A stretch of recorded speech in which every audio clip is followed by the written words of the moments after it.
We are a couple weeks into the dead period of the NFL season.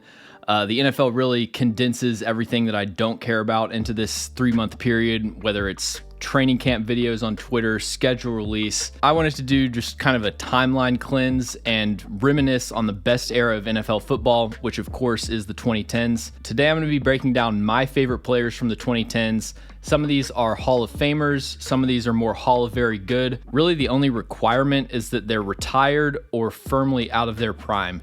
And you can see all of my honorable mentions flashing on the screen here in this intro. So the first player I want to discuss is linebacker Luke Kuechly.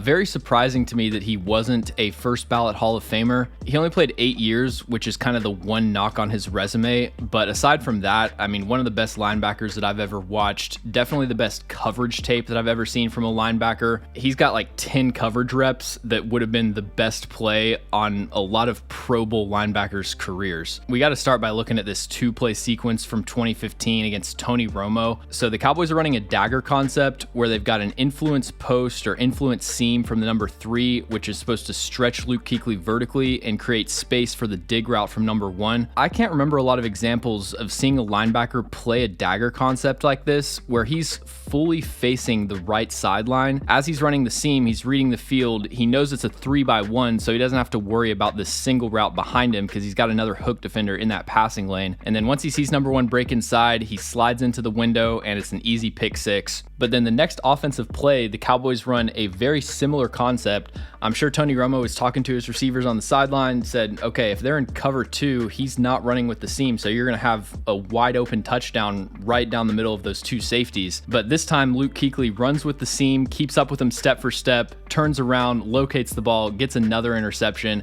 I mean, it's just the most insane 2-play sequence from a linebacker that I've ever seen, but I would be willing to bet that there's not a lot of linebackers throughout history that have 2 plays back-to-back like that on their resume. Another play in coverage that I wanted to highlight, and I could sit here for 30 minutes and just break down play after play, but the Panthers are in cover 2. The Cardinals have 2 seams that are bending inside and should be attacking the soft spots of that defense, but Luke Kuechly is able to pedal, take away the first seam, then roll back over and break up the second seam with the tip of his fingers. The range that Luke Kuechly had in coverage was truly incredible. He was good in man-to-man. He was great in the hook curl or curl flats. There are very few linebackers that were as comfortable moving backwards as Luke Kuechly was. 21 interceptions, 40 pass breakups over the course of his 8-season career. He really just checked every box in that phase and was a true weapon on passing downs. And all of that's without even mentioning his ability as a run defender. I'm sure everybody's seen the video of him just like reading things instantly, calling the plays out.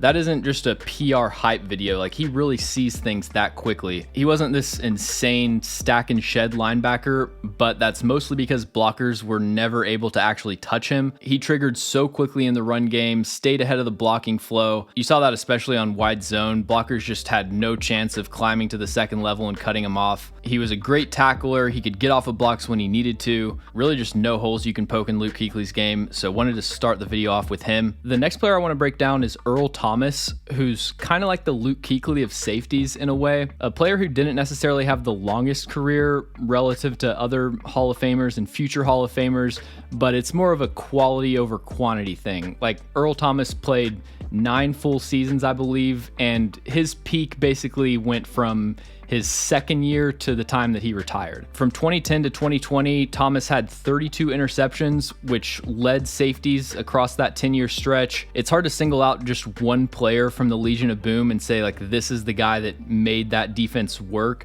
But if you had to pick one, I would probably go with Earl Thomas.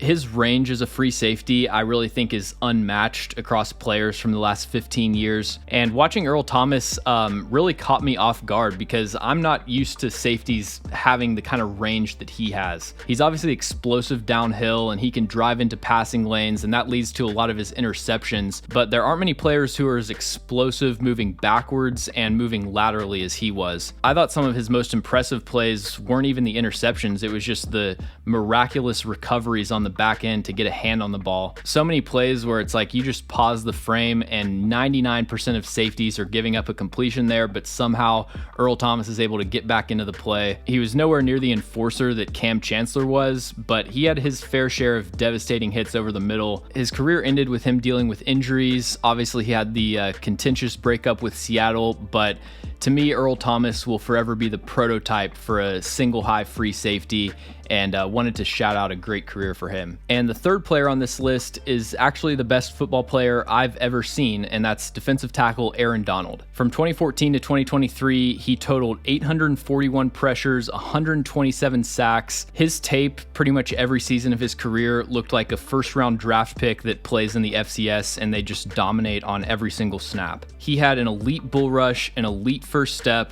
elite lateral quickness, elite hand usage. He had so many different moves that he strung together perfectly. And for a player who was kind of a 10 out of 10 in every category, I think his number one most impressive trait was his bend. His ability to get to the top of the rush, sink his hips, flatten and redirect back to the quarterback is unlike anything I've ever seen for a defensive tackle. It allowed him to translate all of those quick wins into sacks and quarterback hits. Probably the hardest and most time-consuming aspect of making this video was just narrowing down which Aaron Donald clips I wanted to show for when I talked about him. With most players, I kind of just saved their 40 to 50 best plays and line them up over the audio. With Aaron Donald, I had like 150 clips saved that I wanted to show, and that really just speaks to the volume of how many elite plays he put on tape over a 10-year career. I've never watched Lawrence Taylor outside of some highlights, so I'll defer to people who were alive when he was playing when it comes to like best defensive players of all time, but I can confidently say that Aaron Donald is the best player that I've ever watched. Moving on to a couple receivers who I kind of view as the prototypes for the position.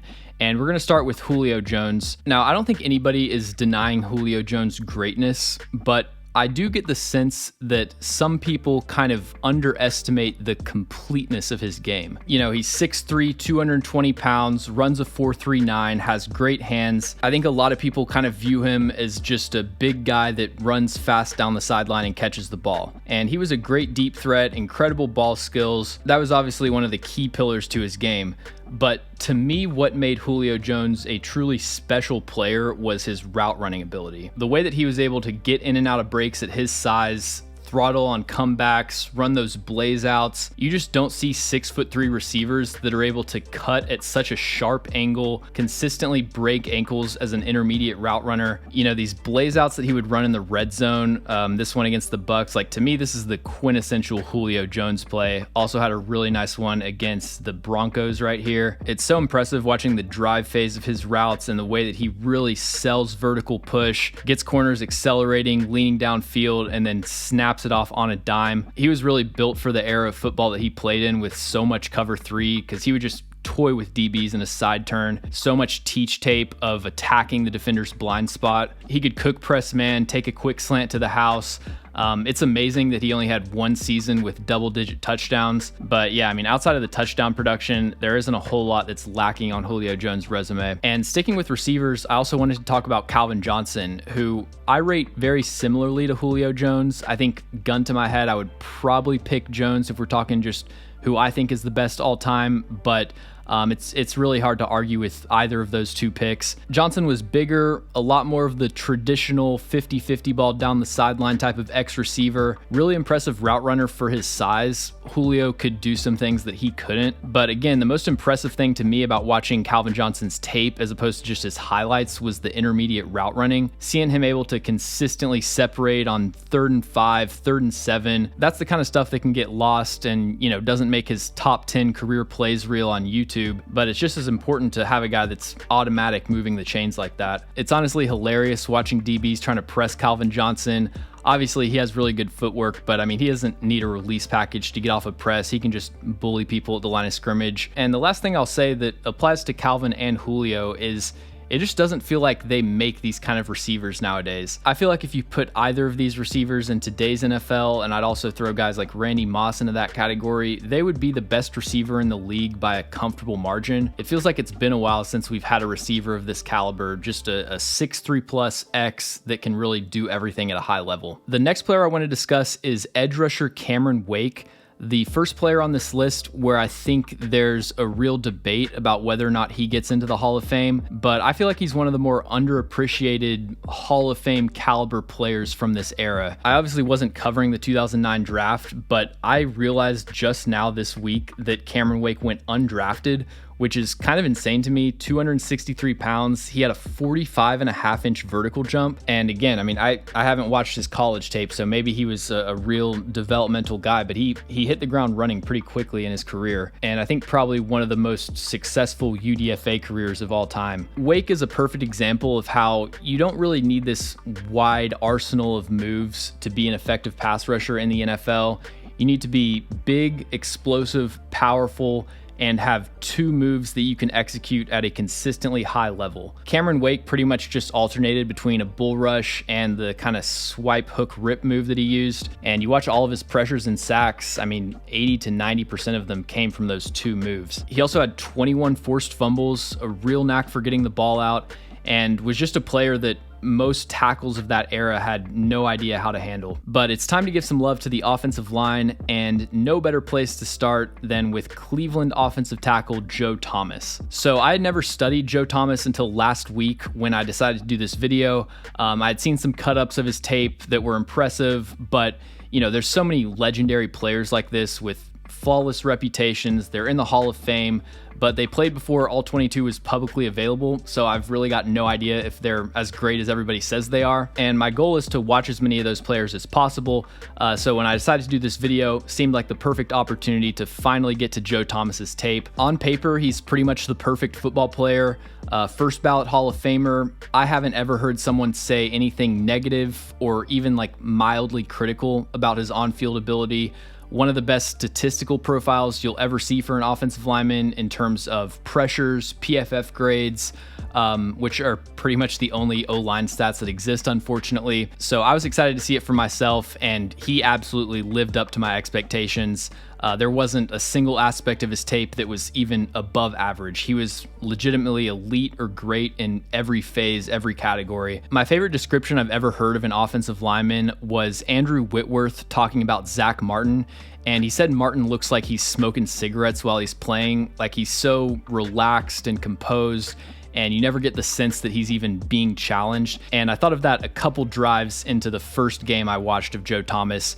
You just rarely see players who are this automatic without being robotic. Like, he doesn't really mess up. I was, I think, 4.5 games in before I saw him legitimately lose a rep. You know exactly what you're getting every play. Every Joe Thomas vertical set looks the exact same.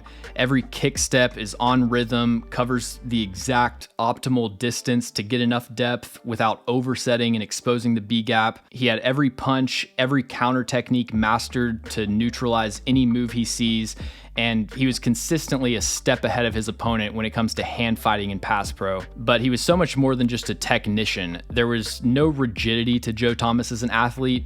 He was such an easy mover, doesn't really ever have to strain and lean to get to his set points or landmarks in the run game. The only other tackle I've seen with his blend of technical precision and effortless natural athleticism is Lane Johnson, who I think should be a lock for the Hall of Fame as well. Pass pro for offensive tackles is kind of like a big game of rock, paper, scissors. Every set and punch that you decide to use is kind of built to take away one thing, but exposes you in other directions. And succeeding in the NFL really comes down to the ability to take away what you're giving your opponent. So Joe Thomas was a big vertical set guy. That's going to take away the corner on most plays, but because you're getting so much depth, you're potentially exposing the B gap to inside counters, and it's also easy to get leaning back too far on your heels. So if you're going to take a lot of vertical sets, you've got to be able to eat a bull rush at the last second. Thomas did such a great job of taking away both of those options for opposing pass rushers. In his vertical set, he was staying square with the line of scrimmage for as long as possible. So if the rusher does counter inside, he's in perfect position to mirror that. And I mean, you watch him here against prime Khalil Mack, one of the best power rushers of the decade,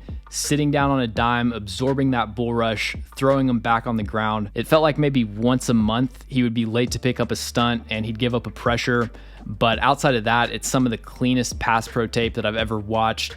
And even those reps were kind of impressive because you can see his reactive athleticism and his ability to recover, which in reality is the number one skill that I value with offensive linemen. He didn't have like crazy drive power to just move people off the line of scrimmage, but he was a great zone blocker. He could pull, climb to the second level, and there were very few losses in the run game. He always at least stayed connected to his assignment. Next up, we've got a player who will not be in the Hall of Fame and probably isn't even Hall of Very Good, but that's going to be cornerback Jason Verrett. Because there are no real requirements for this list, I think it's the perfect opportunity to give some recognition to a player who I believe would have been an all-time great if it wasn't for injuries. Jason Verrett was a first-round pick for the Chargers in 2014, only played about 2,100 career snaps, which is like 2 full seasons for most players. But even in such a limited sample, I think based on what Jason Verrett showed, he was on his way to being one of the all-time great boundary corners. This pass breakup against Jacksonville is one of the first plays I watched when I turned on his tape, and I immediately knew I was in for something great. You see the hip fluidity to be able to turn this effortlessly, but then to explode out of the break and get back into the passing lane is incredible. I mean, he really just checks every athletic box that you look for in a man corner. He had a few plays like this one against Kansas City where somehow he just emerges with the ball, and then he consistently showed the ability to run at full speed down the sideline, stay in phase with his receiver, but then turn and locate the ball, make an interception or make a pass breakup. Really good job in the red zone here, robbing this corner route, getting an interception. This play, he's in cover 3. Broncos try to body him in the red zone. He comes down with the interception. Right here, he doesn't fall for the out and up. Easy, turning his hips, accelerating down the field, competes at the catch point, rakes it out.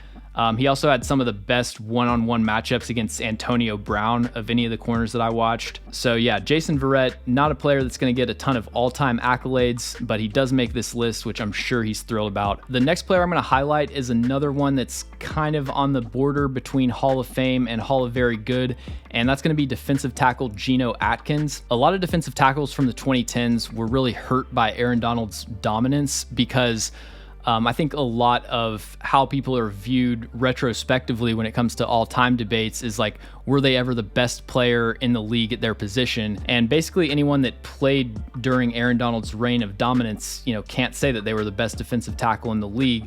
But players like Geno Atkins and Chris Jones, who's obviously still a very good player, in pretty much any other era, they would have at some point been thought of as number 1 or number 2 at their position. And it's especially unfortunate for Geno Atkins because he was kind of a trailblazer for smaller defensive tackles. And I remember in his prime, he was the player that you would point to if there was an undersized defensive tackle coming out of the draft. Atkins had the most total pressures of any defensive tackle for the 2010s. Helps that he played from exactly 2010 to 2020, so his career cleanly falls into that time span. But someone that you could pretty much count on for 60 to 70 pressures and 10 sacks every season. The number one thing that always stood out to me about Geno Atkins was his lateral quickness and how much ground he was able to cover in 1 or 2 horizontal steps to cross his opponent's face. Still to this day, when I see just a really violent club swim move like Geno Atkins is the first place my mind goes. He also had extremely quick and powerful hands. When he was striking that inside shoulder of the block, he would really send them flying backwards in the opposite direction, whether it was with a club or a push-pull. He had multiple quick wins against Marshal Yanda, who we'll discuss later in this video, but one of the best pass blocking guards of the 2010s. And then of course paired that finesse ability with a very good bull rush. With all the talk about rookie jersey numbers, I'm surprised the Bengals gave Shamar Stewart number 97. I thought he was kind of in legendary status within that franchise. But yeah, Geno Atkins, I'm sure is properly appreciated among Bengals fans, but I don't think the general NFL public really fully recognizes his greatness because it was kind of overshadowed by a player like Aaron Donald. He was also really good in the run game, one of the best defensive tackles I've seen at flowing with outside zone from the backside. Like, you just rarely see him get cut off by a reach block or a scoop combo, and could hold up at the point of attack better than you would expect for a player of his size. Next, we are going to look at another safety who's probably a Hall of Very Good player, and that's going to be Kevin Byard. Kevin Byard really just checks every box that you look for in a modern safety. 30 interceptions from 2016 to 2024, which is the second most among safeties. He was one of the best tackling safeties that I've ever seen.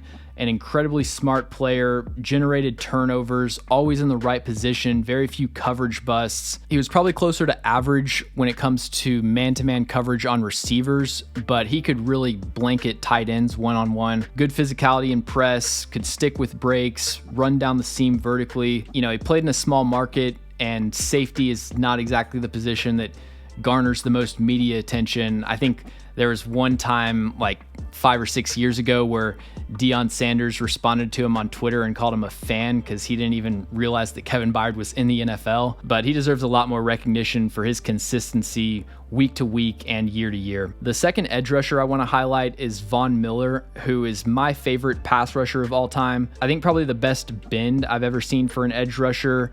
He, along with DeMarcus Ware, are really responsible for popularizing one of the most frequently used moves in the NFL, which is the ghost move. But then I also think people don't give him enough credit for how powerful he was and how consistent he was with his long arm. So Von Miller's kind of the epitome of how overwhelming it can be when a pass rusher is able to attack you in all three directions. He was a dominant speed rusher. Like I said, he and DeMarcus Ware really popularized the ghost move, which is where you flash your hand either to sell a cross chop or double swipe, and then right when the tackle punches, you retreat, dip underneath that punch, bend the corner. He could counter inside with an extremely sudden spin move, but then he could also run right through you with a long arm stab. And what ties everything together so effectively is how sudden he is transitioning between different phases of the rush. If you pause the play like 2 or 3 steps into his rush, it's impossible to predict which move he's going to use, but the second you get leaning back on your heels, he runs straight through you with a long arm. The moment you overset or open up your hips to protect the corner, he spins inside. The moment you lunge into his initial strike, he transitions into a ghost move and turns the corner completely unobstructed. You know, he came alive in the biggest moments. That 2015 playoff run, I think, was legendary from his perspective,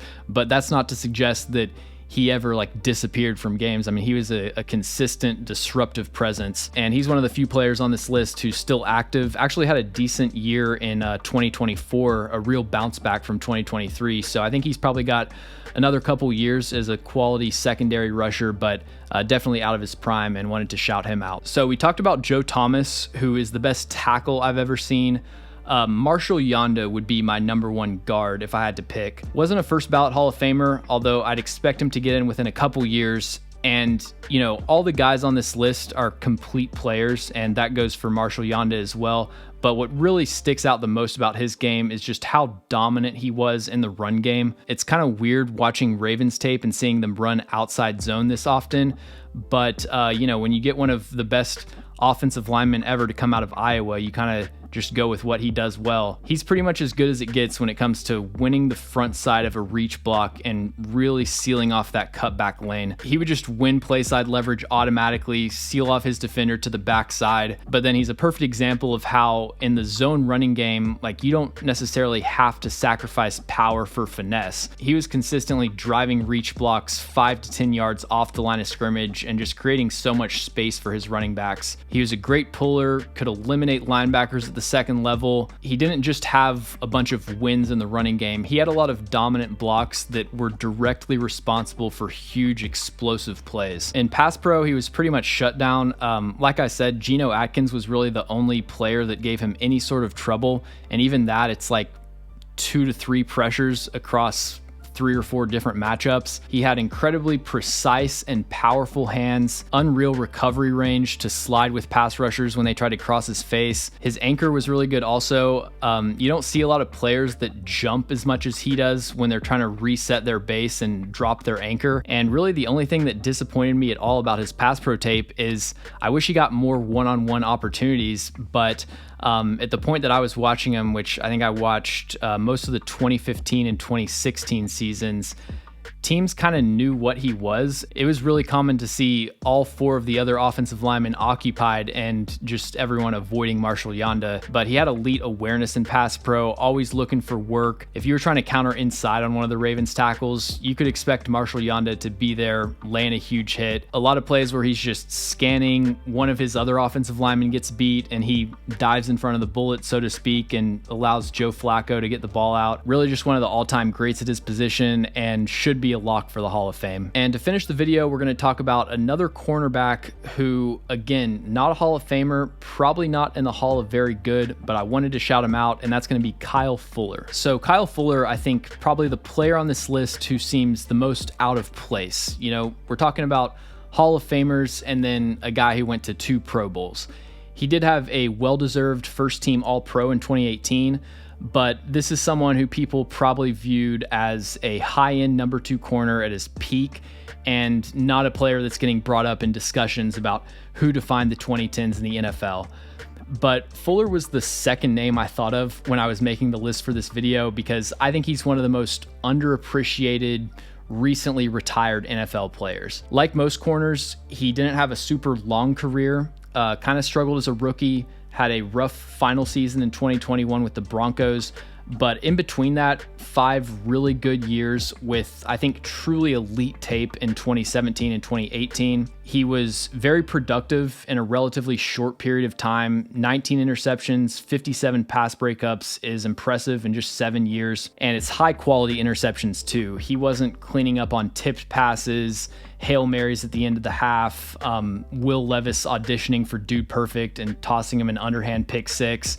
He was actually creating takeaways as opposed to just converting on opportunities. And, you know, I'm obviously not making the Hall of Fame case for him, but he's just exactly the kind of player that I gravitate towards. And he's someone that's just really elite at one specific thing. I think he's one of the best off-man corners that I've ever seen. He's an absolute technician when it comes to footwork, eye discipline, route recognition. Sometimes you watch a player and your main takeaway is how naturally talented they are. You watch Kyle Fuller and it's like, damn, this dude has spent a lot of time doing cone drills and watching tape. He was probably more of a B- straight line athlete just in terms of long speed, but really smooth hips, extremely fluid changing directions and transitioning. You know, he was a first-round pick. He's an NFL athlete, but he isn't like this physical specimen. He's a great example, though, of how once you meet the kind of baseline thresholds to hang at the pro level, whether it's speed, size, length, whatever, the gap between a 90th percentile athlete and a 60th percentile athlete is kind of overstated.